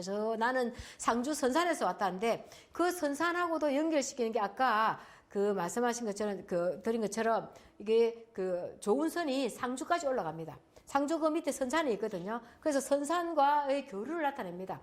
나는 그 상주 선산에서 왔다고 그 드럼을 딱 피우는데 영노가 양반 잡아먹는 귀신이라거든요. 그러니까 이때부터 양반이 나는 양반 아니다 하는 거예요. 그 뭐냐? 나는 개다, 똥이다, 소다, 이런 거. 그래도 개도 좋고, 소도 좋고, 돼지도 좋고 다 잡아먹는다거든요. 그러니까 비린내 나는 물고기, 칼치다, 멸치다 하는 겁니다. 그러면서도 이게 그걸 다 잡아먹는다 하니까 양반이 엄청 비굴해지는 거죠. 그것을 통해서 일반 대중들은 카타르시스를 느끼는 겁니다. 양반이 저렇게 그드름을 피우고 사더니 자기를 잡아먹는다 하니까 당장에 똥이라 했다가 개라 했다가 이렇게 자기를 바꾸는 거죠. 그렇게 해서 사람들은 희열을 느끼는 거죠. 근데 이제 다른 지역에는 또 이렇게 동네도 이렇게 한데 김해 같은 경우에는 양반이 요 부채를 들고 있습니다. 부채를 막 들고 있다가 부채를 떨어뜨리는데 이 영노가 부채를 막 보는 거예요. 양반이 부채를 안 찾으려고 막 애를 쓰는 겁니다. 저 부채는 양반의 채통입니다. 양반은 채통을 중요시하는 겁니다. 채통이 땅에 떨어지니까 이것을 잡으려고 하는데 영노가 탁 집어보는 거죠. 부채를 이래저래 만들어 봐도 아무것도 아닌 거예요. 먹을 수도 없고 그걸 집어 던지는 거죠. 그러면서 생각하는 거죠. 양반들이 생각하는 태통적 아무것도 아니다. 먹을 수도 없고 볼 필요도 없는 저런 걸 양반들은 갖고 있네. 이렇게 생각하는 거죠. 그러면서 나중에는 이제 영노와 양반이 서로 이제 화합해서 나가는 게 김해 양반이고요. 김해의 영노지만 고성이나 이곳에는 어찌하냐면 영노가 잡아먹으러 왔습니다. 그러니까 막 자기가 막 김해처럼 막 비굴하게 하다가 나중에 영노한테 뭐든지 다 먹는다니까 내가 네 해랩이다 하는 거죠. 그게 할아버지다 하니까 선조지 않습니까? 그러니까 영노가 뭐라 했냐면 그 효가 끼었다는 거죠. 효가 끼어서 못 잡아먹는다 이렇게 합니다. 그래서 영노조차도 자기는 가장 중요한 것이 이게 위에 어른 자기의 그 효행 사상들을 갖고 있는 거죠. 조선왕조는요 충보다 효가 더 강했습니다. 생각했을 때 여러분이 생각할 때 충이 더 중요했을 것 같죠? 아닙니다. 효를 강조했습니다. 왜냐하면 선비들은 관료들은요 관직 생활을 하다가도 부모님이 편찮았다 이런 핑계를 대고 부모님이 편찮아서 가서 내려가서 부모님 병간호를 해야 되겠습니다 하고 탁 그만두고 내려옵니다. 왕이 아무리 말려도 소용없습니다. 내려오 버리거든요. 그래서 부모님 3년상을 지내고 올라갑니다. 그래야지만 그 사람을 제대로 된 사람으로 보거든요. 그래서 효가 엄청 중요했습니다. 그런데 여기서도 통영 오강대에서도 고성 오강대에서도 내 그게 할아버지다 하니까 그럼 효가께서 못 잡아먹는다 하고 살려주는 겁니다. 그런 것까지 영노지만 미물이지만 사람 너그보다 낫다는 거죠. 그렇게 하면서 이 영노들이 그 사람들을 놀리는 거죠. 양반들을 놀리는 거죠. 양반들을 비웃고 비하시키고 하는 것을 즐기는 게 이게 일반 사람들입니다. 대중들은 즐기고 있죠. 그래서 이게 영노는 경남의 그 오광대 야류에서만 나타납니다. 그리고 탈춤에서는 전혀 나타나지 꼭두같이 노름에서도 영노는 나타납니다만 어쨌든 이렇게 오광대의 특징적인 것이 영노라는 게 있었습니다. 그렇다면 김해 오광대의 특징들도 약간 좀 또 있었겠죠. 근데 김해 오광대는 명칭이 엄청 변화합니다. 김해 오광대의 명칭을 지금도 뭐 가락 오광대도 있고 하는데 송석하 선생님은 그 당시에 오광대를 체록할 때 가락 오광대를 했습니다. 여러분들이 가야 뭐 지금 말씀하시는데요. 가야가 그 옛날에 대가락국이지 않습니까? 그죠? 그 가락이라는 명칭을 달고 있었기 때문에 송석하 선생이 말씀하신 그 가락은 단지 그 강서구 가락동이죠. 지금 그것을 그냥 축약해서 하는 건 아니다. 김해 전체를 이야기하는 것이다. 이렇게 얘기하고 있고요. 우리는. 그리고 최상수 선생은 마침 그 당시에 똑같이 체록을 해도 김해 오광대라고 명칭을 했습니다. 그런 것을 1984년에 김해문화원에서 류필원 원장님하고 그 당시 김해에 그 시립무용단이 있었습니다. 그래서 김해 시립무용단 단장을 하셨던 김덕명 선생님이라고 계셨는데 그분들이 같이 가락에 현지에 갑니다. 가서 그 마을 해관에서 어른들에게 중단되고 안 하던 것을 배우는 겁니다. 이렇게 그래서 배워서 와서 1986년에 처음으로 공연하게 됐고요. 그리고 난 뒤에 1990년에 대회를 가는 거죠. 그때 복원할 때는 또 가락오광대라고 이름을 했었고, 그리고 1990년에 경남민속예술축제에 나가면서 김해 가락오광대로 이름을 또 바꿨습니다. 그런데 문제는 뭐냐면 1989년에 가락면이 부산시에 편입이 돼버립니다. 그러니까 김해에서는 가락을 쓰는 게 찜찜한 겁니다.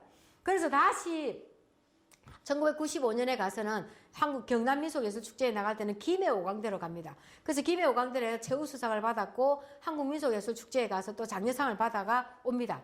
그러다가 이제 무형문화재를 계속 추진하는데 부산시로 가락이 편입되면서 이게 안 되는 겁니다. 그래서 부산시에서 경상남도 문화재 위원들이 부산시 사람들이 많았던 겁니다. 부산의 대학계 교수님들이 많다 보니까 부산의 문화자원으로 생각하고 김해를 안 해주는 거죠. 그래서 문화재가 안 됐습니다. 그러다가 2013년에 다시 명칭을 가락을 떼고 김해 오광대를 해서 2015년에 드디어 무형문화재, 경상남도 무형문화재 37호 김해 오광대 됐습니다. 그래서 지금 현재 무형문화재는 김해 오광대라는 명칭을 쓰고 있습니다.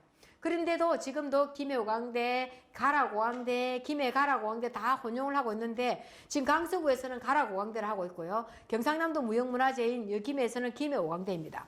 그런데 또 저 생림에 가면 예전에 탈을 잠시 만들었던 조지현이라는 분인데 그분은 김해 가락 오광대 탈 전승관회에서 본인이 혼자서 탈 이제 공회를 하고 있습니다. 이렇게 명칭들도 다양합니다. 그렇지만 지금 현재는 김해 오광대라고 하시면 되겠죠. 그래서 김해오광대의 특징은 아까 남색을 얘기했는데요. 중과장에서 남색이 나타납니다. 다른 지역의 중과장들은요. 그 당시에 스님께서 죄송하지만 사회적으로 불교가 많이 타락을 하게 됩니다. 조선 후기에 와서. 그러다 보니까 이게 타락을 하니까 이게 서민들이 그거를 그 사회 비판을 하는 거죠. 이게 스님들이 그 불도를 닦는 데 전념을 해야 되는데 세속에 내려와서 이게 그 저작거리에 나와서 이제 예쁜 아가씨들을 홀리는 거죠. 그래서 여자들하고 이렇게 놀아나는 그런 장면들이 나타나는데요. 김해오광대는 그렇지 않습니다. 노장 스님이 자기 제자인 상좌를 꼬시는 장면입니다. 그래서 상자가 아주 하얗게 얼굴이 뽀얗게가 미색입니다. 그래서 그 미색인 그 상자를 꼬시는 거예요. 처음에 상자가 그 노장의 그 눈길을 벗고 도망을 가죠. 하다가 계속 10번째가 안 넘어가는 나무 없다 하지 않습니까? 그것처럼 노장께서 계속 이렇게 상자를 유혹을 합니다. 그래서 두 사람이서 같이 이제 이렇게 맞대고 춤을 추고 이렇게 사다가 나중에 어디서 목탁 소리가 들리면서 나무아미타불이 나옵니다. 그래서 깜짝 놀라서 절을 하고 이제 같이 이제 그 춤판을 이렇게 돌아서 나가는 거거든요. 그런데 이렇게 지금 아까 그 고종 때, 철종 때부터 고종 때까지 그 남색이 유행했다 하지만 그 민중에서 그 민간에서 남색이 유행했다는 거로 했지만 기록으로 이렇게 제대로 남아있지 않았습니다. 근데 김해오광대에서 이걸 딱 드러내고 있다는 거죠. 그래서 아주 특징적입니다. 그래서 남색이 특징적인 거예요. 또 두 번째 가장이 노름꾼 가장입니다. 다른 지역은 전부 다 문둥이 가장입니다. 문둥이들이 나타난대요. 그래서 어떤 사람들은 경남이 풍토상 문둥이가 많다. 절대 아닙니다. 왜냐하면 문둥이가 풍토하고 무슨 상관이 있겠습니까? 근데 이거는 가마 이게 사람들이 끓이지 않습니까? 나 환자들을 문둥병을 걸리면. 그래서 이 사람들을 자꾸만 쫓아내다 보니까 몰리고 끝간대가 내려온 것까지가 이 경남 지역입니다. 더 이상 갈 데가 없지 않습니까? 그래서 경상도 보리문둥이가 나온 거지 않습니까? 그래서 온갖 이게 나쁜 소리도 많았겠죠. 그러다 보니까 이 문둥이들이 나름대로 너무너무 이렇게 애환이 맞는 겁니다. 그래서 문둥이 춤이 많이 발달하고 했는데요. 김해오광대는 그게 없습니다. 그냥 노름쟁이들이 모이는 겁니다. 노름꾼들이 모여갖고 노름을 하는 겁니다. 노름도 아까 얘기했죠. 18세기 이후에 19세기 말에 노름이 발달했다는 건데 이 노름들이 나타나가 있는데 노름을 하는 지역도 마찬가지입니다. 딱 시장이 발달했고요. 그리고 노름하는 사람들이 노름쟁이가 4명이 나오는데요. 김해 노름쟁이 그리고 부산 노름, 동네 노름, 마산 노름쟁이 나옵니다. 부산권, 마산권, 동네권 이렇게 김해권이 나오거든요. 그래 나온 지역들이 전부 다 시장이 발달한 거고요. 그리고 그 지역들이 전부 다 오광대가 야류가 있는 곳입니다. 그 사람들이 모여서 이렇게 노름을 하고 있습니다. 그래서 사회에 반하는 것들을 여기서 오광대에서 다 나타나고 있는데요. 또 특히나 문둥이 대신 어딩이라고 어둔하다 하는 어딩이가 나타나서 약간 반신불수입니다. 문둥이가 아니고요. 반신불수인 어딩이가 나타나서 춤을 추는데 요즘 얼굴 있죠. 요게 어딩이고요. 요게 어딩이의 아들 무시름입니다. 무시름이 얼굴이 빨갛지 않습니까? 그런데 우리는 지금 빨갛지만 이게 천년두를 앓고 있습니다. 당시에 천년두가 전 세계적으로 유행하지 않습니까? 우리가 대항해 시대가 일어나고 나서부터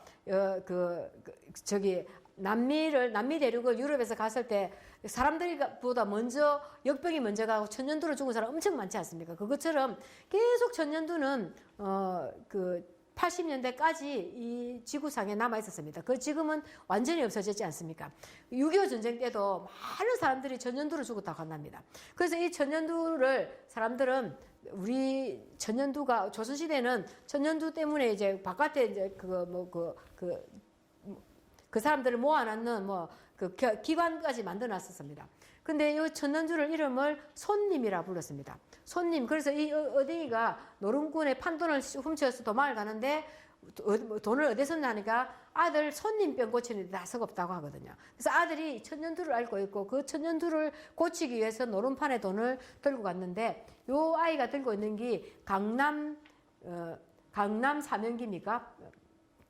그래서 강남 서신 사명기, 강남 서신 사명기라는 깃발을 들고 있습니다. 이것은 강남 쪽에서, 서울에서 볼 때 이 남쪽이지 않습니까? 강남에서 사명을 띠고 역병을 없애라는 사명을 띠고 내려왔다는 그런 의미를 두고 있는 겁니다. 그만큼 이게 천년두가 너무 많은 사람들에게 힘들게 했다는 거죠. 그래서 이 아이가 손님병, 마마병 이렇게 알고 있죠. 그래서 천년두는 마마, 손님 뭐 이렇게 부르고 있습니다.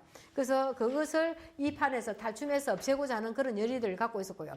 통영에는 손님 탈이 있습니다. 아예 탈 자체가 손님 탈이 있습니다. 얼굴에 전부 다 꼼보 딱지가 나는 거죠. 천년두를 알고 마침 살았으면 이 꼼보가 전부 다 만들어졌습니다. 그래서 얼굴이 얼었다 이렇게 얘기하지 않습니까? 박색이라 이런 말도, 박색이라는 것도 얼굴을 얽은 사람들을 박색이랍니다. 그 꼼보를 앓고 난, 천년두를 앓고 난데 꼼보가 만들어진 거죠. 동네 야류에도 보시면 얼굴에 막 말뚝이 있는 것도 얼굴에 얽어 있습니다. 그런 것들 전부 다 천년두를 앓았던 그런 흔적들을 볼 수 있습니다. 그래서 노름꾼 가장은 다른 지역에서는 아마 문둥이 가장이었는데 김해가 노름꾼 가장이다. 흔히 사람들은 김해 평야가 발달했다 하지만 이 시기에는 아직 평야가 발달하지 않았습니다. 김해 평야는 아시다시피 일제시대 때 낙동강 수문을 만들고 난 뒤에 1천씩 뭐 공사하고 난 뒤에 이게 제방공사 이후에 낙동강 평야가 이게 만들어지게 되거든요. 그래서 요 이전에는 아직까지 김해 평야 이런 의미로 바라보기는 어렵고요. 어쨌든 김해가 이런 잡기들을 많이 했다는 것을, 남색부터 노름꾼까지 국가에서 그 많은 반사회적인 것을 했다는 것을 볼 수 있습니다. 또 하나의 특징이 할미 영광가장인데요. 보통은 할미 영광가, 요 뒤에는 양반가장이 나왔습니다. 요 사진을 안 넣는데 양반가장은 말뚝이가 아까 양반을 놀리는 건데요. 제가 이 탈을 한번 먼저 보여드릴게요. 여기 나타나는 여기가 양반입니다. 사진이 잘 안 보시겠지만 이 양반을 사람들이 어떻게 만들었냐면 양반이 입이 삐뚤어지고 은청입니다. 그것도 쌍은청입니다. 은청이 한쪽만 은청이가 아니고 양쪽으로 이렇게 은청이를 만들어놨고 코도 삐뚤어졌습니다. 그 양반을 얼마나 싫었으면은 이렇게 양반 탈을 이렇게 얼그러지게 만들어놨습니다. 이렇게 양반이고 이 양반을 요 말뚝이가 이제 놀리는 거죠. 요는 털이 많다고 모양반, 종가양반, 애기도는 요 네 명이 양반가장에 등장하는데요. 양반가장은 말뚝이는 다 지역마다 다 나타난 겁니다. 그런데 이 할미 영광가장은요, 다른 지역에서는 거의 다가 할미가 죽습니다. 할미가 죽는데요. 할미가 영감하고 영감에게 작은이하고 싸우다가 밀쳐서 죽는다든지 이러는데 김해 같은 경우는 영감이 죽습니다. 영감이 죽는 지역이 김해 오광대와 가산 오광대 두 군데가 있습니다. 다른 데는, 근데 가산 오광대는 할미가, 영감이 또 이렇게 첩을 하나 데리고 왔는데 할미도 또 옆집 아저씨하고 또 바람을 피우고 있었습니다. 그런데 김해 오광대는 그렇지 않습니다. 근데 오광대의 대사들이 엄청 이게 노골적입니다. 그렇게 나타나는데 김해 오광대는 좀 더 그렇지 않고요. 좀 대사들이 좀 더 점잖습니다. 근데 이렇게 할미가 영감이 이렇게 서로 헤어졌다가 서로 만났는데요. 영감이 이게 작은이를 데리고 옵니다. 우리는 작은이라는데 여기 어디서 데리고 왔냐면 인천 제물포에서 데리고 왔답니다. 왜 인천 제물포겠습니까? 인천 지금 이 시기에 19세기라 했지 않습니까? 제물포가 그때 이제 항구가 열리는 거죠. 그래서 항구가 열리면서 그곳에 유곽들이 만들어지는 거죠. 그래서 이제 이게 아가씨 집도 만들어지고 이러니까 거기서 이제 작은이를 하나 데리고 오는 거죠. 그렇게 이제 인천 쪽이 그만큼 그 당시에 상업이 발달했다는 것도 나타나겠죠. 그래서 인천에서 이 멀리 작은이를 데리고 왔는데 이 영감이 할미한테 물어봅니다. 두 애는 다 어쨌노 하니까 큰애는 물고기 잡으러 가서 물에 빠져 죽고 작은 애는 산에 나무하러 가서 범마한테 잡아 먹혀 죽었다는 거죠. 그러니까 이제 영감이 그러면 애도 없단 말이가. 애도 없고 니하고 살아서 뭐 할 것이며 또 이 작은이 하나, 둘도 아니고 하나밖에 안 얻은 이 작은이 하나까지도 이렇게 용심을 죽이니 죽자 하면서 이제 그러니까 할매를 죽이려고 영감이 이 옷을 이게 개다리 붙임을 벗어갖고 할매를 때리다가 영감이 지바람에 화병이 나갖고 영감이 넘어졌습니다. 그래서 여기 영감이 죽습니다. 그런데 가사로 왕대는 어떠냐면 영감이 또 이제 그 작은이를 데리고 왔습니다. 그래서 한데 할미하고 둘이 서로 싸움이 나고 막 그러거든요. 근데 재산을 하다가 이제 서로 이제 화합해가 살라 하는데 영감이 재산을 나누는 겁니다. 재산을 갈라주는데 똑같이 갈라도 시원찮을 일에 작은이한테 더 많이 주는 거죠. 그래서 큰 할머니가 작은 할머니를 갖고 막 이렇게 그 야단을 치니까 영감이 조상단지를 깨부는 겁니다. 그래서 영감이 동티가 나서 죽었습니다. 조상단지를 함부로 만들면 안 된다는 거죠. 그래서 죽었는데 김해 할매하고 그 가산 할매하고는 좀 차이가 나죠. 영감이 죽는 것도 좀 차이가 납니다. 김해는 화병 나서 죽었고요. 가산의 할배는 동티 나서 죽었습니다. 그렇게 해서 이제 두 지역에 조금 차이가 있긴 하지만 김해도 아마 뭐 당산이 가라 그쪽에 당산이 있었겠다 하는 사람도 있지만 이렇게 억지로 연관치일 필요는 없을 것 같고요. 그렇게 해서 이게 또 어떠냐면 이 영감이 죽고 영감이 탁 죽었습니다. 김해는 영감이 죽으니까 영감을 살리기 위해서 막 보거든요. 근데 작은이가 영감을 딱 보니까 영감이 딱 뻗어가 죽어 있거든요. 그러니까 안 되겠다 싶어서 이게 작은 첩은 고개를 흔들고 도망가 봅니다. 근데 할미는 남아갖고 영감을 살리기 위해서 의원도 부르고 무당도 부르고 뭐 굿도 하고 봉사도 부르고 경도 읽고 이런 거 하거든요. 그러고 결국은 죽고 난 뒤에 이렇게 장사를 치러줍니다. 이것을 보면서 이때 사회가 일부 일처 다첩제입니다. 우리가 흔히 일부 다처제, 일부 다처는 아니고요. 일부 일처 다첩제입니다. 이처가 된 것은 본처가 죽고 두 번째 처를 얻은 겁니다. 처라고 한다면 사성을 주고받고 정식으로 결혼식을 올려서 맞이한 사람을 처라고 하고 그런 절차를 무시하고 데리고 와서 사는 사람은 다 첩입니다. 그래서 첩은 여러 명 줄 수 있죠. 근데 처는 그렇지 못했습니다. 그래서 일부 일처 다첩제인데 결국은 조강지처가 최고다는 거죠. 그래서 이렇게 많은 처와 첩 간의 갈등은 있었지만 결국은 영감을 살리기 위해서 애를 썼던 사람은 첩이 아니고 처라는 거죠. 그래서 그런 것들도 여기서 나타내주고 있습니다. 그래서 장례를 치르고 마치는데요. 이 원래는 보통 지역은 요거로 끝납니다. 근데 김해는 마치고 난 뒤에 사자무 과장이 나타납니다. 그래서 사자무가 나타나서 전체 판들을 다 정화시키는 거죠. 마무리를 다 하는 거죠. 그래서 탈춤이라는 것이 탈을 없앤다는 거지 않습니까? 그래서 왔던 사람들이 다 탈이 없이 가라 이런 의미고요. 이 탈들입니다. 김해 오광대의 탈들은요. 아까 말씀드린 것처럼 12점이 송석가 선생이 이게 국립중앙박물관에 그 당시에 썼던 것을 모아놨습니다. 이거를 가지고 지금 사람들이 그 실측을 해가 왔습니다. 저도 같이 중앙박물관에 가서 자료 재고 사진 찍고 막 이래 왔는데요. 이 탈은 바가지로 다 만들었습니다. 아까 하회탈은 그 오리나무로 만들었고 진주 오광대, 가산 오광대는 종이로 만들었습니다. 우리 김해는 이렇게 전부 다 바가지로 만들었는데 통영도 원래는 박으로 만들다가 지금은 나무로 바꿨습니다. 시기적으로 이제 왜냐하면 박은 잘 깨지고 자꾸 만들어야 되는데 나무는 오래 가지 않습니까? 그리고 또 박은 자연이지 않습니까? 자연 그대로다 보니까 내가 뭐 틀을 만들어서 요 크기로 키울 수가 없지 않습니까? 그래서 비슷한 크기를 가지고 뭐 말뚝이 얼굴이 크니까 말뚝이 하고 뭐 할미도 좀 이렇게 김에 이거 보십시오. 김에 여기 작은이라 한다면 이게 큰이거든요. 아주 얼굴도 큽니다. 그래서 아주 그 큰 머리를 딱 올려갖고 아주 당당하게 생겼거든요. 그래서 생긴 거에 따라서 탈의 크기를, 박 크기를 조절을 하는 겁니다. 근데 나무 탈은 그래 안 해도 되거든요. 그냥 큰 나무를 장작을 딱 패갖고 딱 그 원형을 만들어서 모형을 만들어서 거기에 딱 뜨면 되거든요. 그래서 파내고 하면 되니까 오래 쓰고 모양도 그대로 원형을 유지하기 쉽다는 거죠. 그래서 변형해 가는데 김해는 그냥 박으로 했습니다. 왜 사람들이 박으로 만들었겠습니까? 박은 일상적인 겁니다. 옛날 사람들은 우리가 초가집 지붕에 새하얀 박들이 있지 않습니까? 그것처럼 우리가 늘 일상 속에서 박을 심었고 박 속을 파묻고 나면 그 남은 걸 가지고 그릇으로 사용하고 일상 용기였습니다. 박이. 그러니까 생활 속에서 많이 구할 수 있는 것이 박이었습니다. 그러다 보니까 박으로 탈을 만드는 거죠.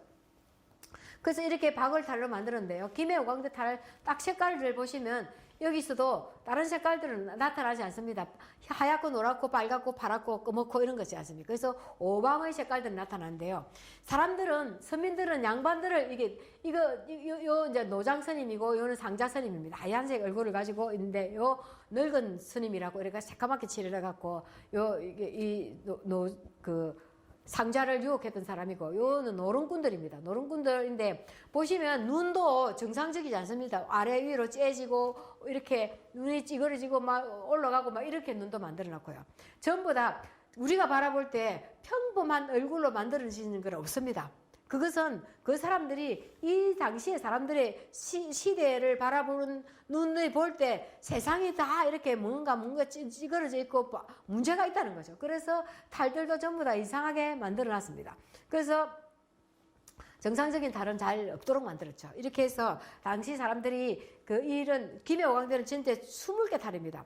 20개의 탈 중에서 이게 그 같이 사용되는 게 종가양반하고 또 그 영감하고 같이 씁니다. 그러니까 할미 영감과자인데 영감하고 같이 쓰고 있고요. 이 요거 어딩이고 아까 그거 요거는 무시름이고 주색탈인데 이 주색탈도 우리가 이제 이름을 송석가 선생이 주색이라고 붙여놨습니다. 이 주색이라고 했는데 붉을 주자 주색을 빨간 색깔의 달이었는데 여기서는 이제 이분들이 해석을 이제 연희자들이 해석을 술주자 주색으로 해갖고 술이 취해서 얼굴이 빨갛다해서 이제 여기서 노름꾼 가장에 등장하면서 술 취한 사람으로 나타나고 있습니다. 그렇지만 어쨌든 붉은색의 주색탈이 되겠죠. 이 포졸탈이 중요한데요. 웃기는데 포졸탈은 한쪽 얼굴은 약 흰색이고 한쪽 얼굴은 빨간색 아닙니다. 통영오광대에 홍백탈이 있습니다. 통영오광대 홍백탈은 어떤 자리냐면 엄마가 홍씨하고 양반인데요. 홍백이 탈이 홍씨하고 또 이렇게 강간을 하고 백씨하고도 강간을 했는데 아가 백씨 안강 홍씨 안강 모른다는 거죠. 그래서 다른 얼굴을 딱 갈라갖고 홍백을 나눠놨습니다. 그렇게 양반들 너가 엄청 뭐 이제 정조 지족 해사터도 아니다는 거죠. 그런 것을 달 속에서 딱 나타나는데 김해오광대 이게 포졸은 왜냐면 노름꾼 가장이 나타납니다. 노름꾼들이 그 노름을 할 때 어등이가 판돈을 훔치가 도망갔거든요. 그럴 때 노름꾼들이 어등이를 잡아갖고 이게 막 족치는 거죠. 발로 차고 막 이럴 때 포졸이 지나가다가 뭐냐 물어보는 거죠. 이놈이 우리 돈제비 같다 하니까 돈제비 가는 거 잡아간다는데 노름한 걸 안 잡아가라는 거죠. 그러니까 우리 노름 안 했어요 하면서 아마 뒷돈을 줬을 거란 말이죠. 그러니까 이 포졸이라는 사람이 하나의 얼굴로 정직하게 법을 집행해야 되는데 두 얼굴이라는 거죠. 그래서 하얀 얼굴, 빨간 얼굴, 속이 빨갛고 하얗고 이렇다는 거죠. 그것을 이 달 속에서 나타나는 겁니다. 그래서 그 당시 사람들은 아주 작지만 이런 곳에서 나름대로 그 당시의 생활들, 사회상들을 나타내놨고 볼 수 있습니다. 이 이제 오광대가 아주 지역성, 사회성을 많이 반영했는데요. 아까 제가 오면서 계속 말씀했지만 노름꾼 가장에 나타나는 노름꾼들도 김해 가락꾼, 마산꾼, 부산꾼, 동래꾼 이런 것이 다 해운이 발달하고 장씨가 발달했고 오광대가 연이되는 지역들이고요. 팔도 양반가장에 보시면 말뚝이가 양반을 찾아다닙니다. 그 양반은 소년당상이라 하거든요. 소년당상 애기도령이라는데 소년의 당상관이면 정삼품입니다. 소년세 정삼품 정도 할 것 같으면 엄청 대단한 집안이라고 볼 수 있는데 아니거든요. 말뚝기도 잘 못 알아듣고 하는 거 보면 아마 이때 당시에 공명첩이 발달했고 첩지를 벼슬을 적은 비어있는 첩지를 팔았지 않습니까? 그래서 사서 이렇게 이름 적은데 사람들은 상업이 발달했을 때 돈을 버린 사람들은 나는 필요 없다가 안 살라 하는데도 국가에서 자꾸 사라 해갖고 억지로 사서 난 사기 싫습니다. 이게 그 소장도 올리는 경우도 있습니다. 상식적으로 바라볼 때 아닌 것 같아도요. 그런데 이때도 이제 양반이 이제 말뚝이를 불러가고 혼을 내는 거죠. 과거 나를 임박했는데 나는 내대로 다니고 너는 너대로 다녀 옳다 말이냐 하니까 자기가 생원님을 찾으려고 아니 간 데 없어. 어디 갔느냐 하니까 팔도 도방을 찾아서 일원산, 이강경, 삼푸조, 삼화산, 오삼랑, 육물검, 뭐 칠부산, 팔부산 뭐 이렇게 쭉 육물검, 팔부산 이렇게 쭉 다니다 하거든요. 이렇게 쭉 이렇게 다니는 지역들을 보면 원산부터 해서 강경, 마산, 삼랑, 물건, 부산 전부 다 해운을 발달한 해운 지역입니다. 그래서 교통이 발달했던 상품 유통 지구 포구가 발달한 곳입니다. 이런 곳에서 이 지역들이 나타나서 그래서 오광대 탈춤들이 상업과 연결되어 있다고 볼 수 있고요. 또 이제 그만만 가고 말았단 말이냐 하니까 행여 색주가 하나 있는 줄 알고 색주가로 싹 들어갔다는 거죠. 그런데 이 색주가에 들어가니까 뭐 색주가를 들어간 노래를 합니다. 그래서 월출동령 명월이 집과 뭐 이래 뭐 오동판 금운거에 타고나니 당금이 집과 뭐 이래 하는 게 춘향가에 나오는 기생정고의 가사를 나타나는 거예요. 기생정고에 나타나는 걸 쫙 나타내는데 이때 이제 충청도에서 김해 지역의 기생들을 다 불러냈습니다. 그렇게 불러냈는데 이것도 이제 김해가 양반이 상업적으로 부를 축적했다는 걸 볼 수 있는데요. 실제로 조선 후기에는 그 명지 소금배를 가지고 양반들이 우리 집안이라고 합니다. 허훈 허훈 우리 왜 또 그 있지 않습니까? 의병대장 이런 사람들 전부 다 저기 구미를 이사간 그런 집안들 다 여기서 소금배 타고 올라가갖고 소금 장사다 그냥 거기서 멈춘 집안들입니다. 저에게는 중시족과 같은 집안들인데요. 그런 집안들이 다 상업적으로 양반들도 부를 축적하게 되는 거죠. 그런데다가 나중에 지제차산 운심이가 나타납니다. 지제차산 운심이는 우리 김해의 광기 중에서 우리 김우락 선생님이 많이 이렇게 연구를 하고 계셨던 강다문이라는 사람이 있습니다. 광기로 왔었고요. 강다문이 김해의 그 차산 배전과 서로 이렇게 연인 관계였습니다. 그 차산 배전과 지제당 강다문은 중국의 시인 가도의 그 시에서 지제 차산 중에서 따왔다고 합니다. 그래서 그 스님 노성을 찾아갔으니까 밑에 동자가 스님은 안 계시는데 이 산중에 있을 것이다. 그래서 지제 차산중이라 했고 그 차산 구름이 깊어서 뭐 없었다는 거죠. 안 보이더라는 거죠. 거기서 차산 이 산중에서 있고 일시민 뭐 강다무는 늘 그 지제당은 당신 오로지 너 안에 있겠다는 이런 그런 이야기들이 들어있다는 거죠. 그래서 억지로 붙일 수도 있지만 어쨌든 이 가사 속에 차산과 배전의 이야기도 지제차산 운심이가 나타납니다. 그래서 팔도 도방이나 이런 것이 이렇게 해서부터 색주가 기생것이 김해의 이야기, 상업적인, 사회적인 이런 문제들을 담고 있습니다. 그래서 아까 영로가장도 마찬가지로 상주 선산 양반 나는 저 상주 선산에 산다 했는데 아까 말씀드린 것처럼 김해에서 상주까지 수운을 통해서 이렇게 유학적 거상도 발달했다는 거죠. 그게 아까 허씨들 집안입니다. 방산 허운, 왕산 허위, 의병대장 허위 있지요. 그런 사람들이 전부 다 그 집안입니다. 그래서 그런 사람들은 다 이렇게 김해와 계속 서로 교통을 했었습니다. 그렇게 허위 같은 사람은 우리나라에서 왜 우리가 국제법을 계속 중요시했습니다. 그래서 국제법을 가지고 하자고 막 이렇게 했던 그런 법인이었습니다. 그 사람이 의병을 했었고요. 할미 영광과장이 아까 인천 제물포에서 자건이를 만났다 이런 것들도 다 당시의 상업적인 것을 나타내고 있습니다. 이러한 김해 오광대에는 아주 가치가 있는데요. 그게 어떤 것이냐면 아까 말씀드린 그 1884년에 유필연 김해문화원장님을 중심으로 복원을 하게 되는데요. 그때 당시에 가락이었습니다. 김해군 가락면이었거든요. 김해군 가락면에서 마을에 관해서 전수받아 오게 되는데요.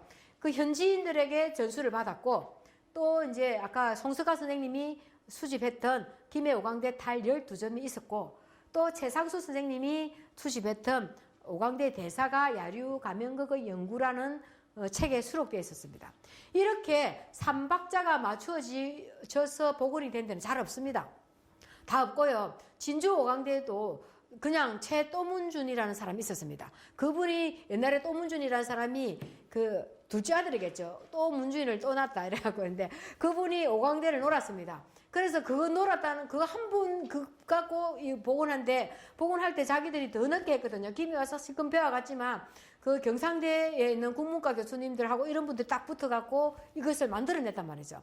근데 김해 같은 경우에는 지역성 때문에 이걸 부산하고 김해하고 갈라지면서 이게 안 돼갖고 문화재가 되기 어렵고 2015년에 문화재가 될 때 2014년에 문화재 심의를 받고 문화재가 되기까지 엄청 많은 문제점들이 있었습니다. 그래서 이런 기록이라는 게 얼마나 중요한지 아까 우리 선생님하고 되겠지만 지금 현재 우리가 뭘 하고 있느냐면 김해의 민속 노래를 갖고 지금 뭔가 김해 평야의 노래를 만들고 있는데 그 노래를 만드는데 인제대학교의 역할이 있었습니다.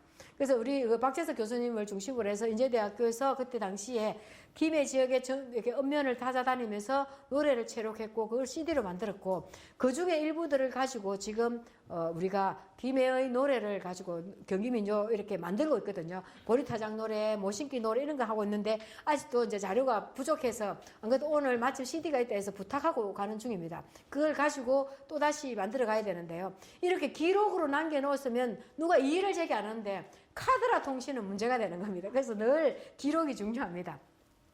그래서 이렇게 세 가지를 가지고 세 박자를 맞추어서 오강대를 복원을 했기 때문에 그 가치가 있었고요. 지금은 또 위기가 찾아왔습니다. 이분들이 처음에 이제 1대, 2대까지 이렇게 이제 3세대까지 오고 갔는데요. 1세대 복원하고 3세대입니다. 처음 당시에 84년에 복원할 때는 여성들로 다 했었습니다. 김해 여성팔각회라는 단체가 있었고 그분들을 중심으로 오강대를 복원을 해갖고 86년에 공연을 하고 첫 공연을 하고 88 올림픽 때 성화체화가 김해를 지나갈 때 우리가 축하 공연도 하고 했었습니다. 제가 그 당시에도 김해 문화원에 있어서 같이 보고 왔었습니다. 그랬는데 그러다가 90년대에 대회 나갔을 때 심사위원들이 했던 말이 옛날에 여자들이 무슨 탈춤을 췄느냐 이런 거예요. 그래서 이게 연희자를 다 바꿔라 이러면서 그래서 남자 연희자로 교체를 시킵니다. 그래서 김해 농악단이 있었고 농악단에 있었던 그 사람 남자들을 교체시켜 간 사람들이 지금 현재 그 보유자가 된 이런 사람들입니다. 그래서 교체를 하게 되죠. 그때 엄청 갈등이 있었습니다. 왜냐하면 하던 분들이 자기들이 나가야 되니까 갈등이 있었지만 교체가 남자들로 해서 간 사람들이 그때가 90년입니다. 그때 90년이면 지금 2022년이지 않습니까? 32년이 흘렀습니다. 그러면 그때 40살이었으면 지금 72살이 됐을 것이고 그때 30살이었다 해도 62살이 됐지 않습니까? 고령화가 됐다는 거죠. 시간이 너무 지나갔습니다. 그래서 이렇게 시간이 지나니까 전수 공간도 없지만 계속 시간이 지나면서 사람들은 늙어가고 있다는 거죠.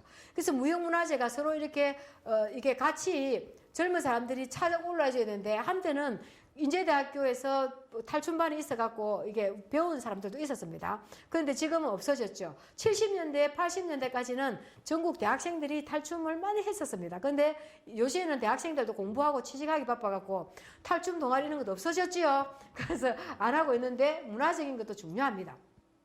그래서 그런 것들이 전수 공간이 없다 보니까 이것이 이어가기가 어려워지고요. 계속 나이가 많이 들어가고 해서 또 특히나 문화로 먹고 살기가 너무 힘듭니다. 우리가 문화로 먹고 살기라는 책을 읽어보셨는지 모르겠지만 88만 원 세대입니다. 문화를 가지고 먹고 살기 위해서는 88만 원밖에 못 버는 사람이 수두하다는 거죠. 그러다 보니까 젊은이들이 이 문화판에 뛰어들기가 힘들다는 거죠. 그렇다면 이것을 국가 차원에서 같이 지원이 가지 않으면 이어갈 수가 없습니다. 지금까지 얘기한 것처럼 오강대는 살아있는 문화재입니다. 그 시대상을 반영하고 있다는 거죠. 그 당시에 탈에서부터 춤에서부터 대사에서부터 전부 다 특히나 오강대는 종합예술입니다. 왜냐하면 아까 탈을 만드는 미술적인 거 있죠. 대사가 문학적인 것이죠. 그리고 춤을 추는 것은 무용이겠죠. 그리고 그것이 연희로 가서 연극입니다. 그래서 그런 종합적인 것이 미술, 음악, 미술, 무용이 전부 다 연극적인 것이 다 총체적인 예술이 합쳐져서 가야 되는데 그것이 한두 사람의 그냥 열정으로 되지 않는다는 거죠. 함께 가야 되는 겁니다. 그래서 그 시대적인 것을 다 반영해가 온 것입니다. 탈 하나에도 그 시대의 사정을 반영했었고 대사 모든 거 마찬가지였습니다. 그래서 그러한 시대상을 함께 반영해서 가려고 한다면 너무나도 지금 현실이 어렵습니다. 그래서 그것을 여러분 오늘 가야사라고 했지만 제가 영가야사와 동떨어진 이야기를 했지만 결국은 가야라는 것도 이 시대상이 가야를 다시 소환시키는 겁니다. 지금까지는 가야의 역사들이 기록 문헌상에 많이 없었다는 것은 우리가 살아가면서 가야사를 소환할 여유가 없었다는 거죠. 그러면서 살아가면서 좀 더 문화를 소환시키는 것은 살기가 좀 더 나아졌다는 겁니다. 그래서 지금도 마찬가지. 그래서 그것들을 반영시켜가는 거죠. 그렇다면 다시 그 당시에 가야의 이야기들도 탈춤 속에 넣어갈 수 있다는 거죠. 그래서 탈춤 속에서는 온갖 다양한 이야기들을 같이 넣어서 함께 나아갈 수 있다는 것. 그것을 우리가 누군가가 아닌 함께하는 거죠. 그래서 연희자, 지자체, 시민이 함께 지역 문화유산에 대한 관심이 필요하다 하는 거로 오늘 저는 여기서 마치도록 하겠습니다. 감사합니다.